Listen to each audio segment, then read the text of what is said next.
আমার কোনো আমার সাথে এই কাম কেমনে করলো, নিজের পেটের জন্য এই কাম কেমনে করলো? বলতাইলে পরের বাড়ি ওমা তো আপন আমার হাতে হাত ধরে দেয় না, কত বছর হয়েছে। একটা ছবি তারা পাঠাচ্ছিল, এত পাশে কেমনে হয়ে গেলি রে বাপ, এমন কেমনে হয়ে গেলি? পরে তো আমি মা কি সুন্দর এক শব্দ, কি মধুর এক ভালোবাসা, জীবনের প্রথম প্রেম, জীবনের প্রথম ভালোবাসা। অথচ স্বার্থ ছাড়াই মা আমাদেরকে ভালোবাসে। কালকে একটা ভিডিও দেখে নিজের কাছে অনেক আফসোস লাগলো, চোখের পানি চলে আসলো। যে মা কিনা ছোট থেকে বড় করলেন, যে মা কিনা প্রথম শিক্ষক, সে মাকে কি করলো, বৃদ্ধাশ্রমে দিয়ে আসছে।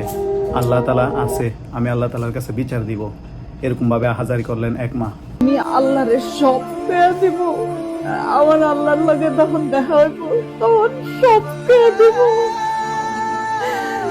আমার পোলা আমার লগে যা যা করছে আমি সব পেয়ে দিব। আল্লাহ রে, আমার আল্লাহ তখন বিচার করব, আমার আল্লাহ তখন বিচার করব। তোর এই পুরো মরে এত কষ্ট দিছিস না, আমার আল্লাহ বিচার করবো। আমার বৃদ্ধাশ্রমে পালায়া তোরা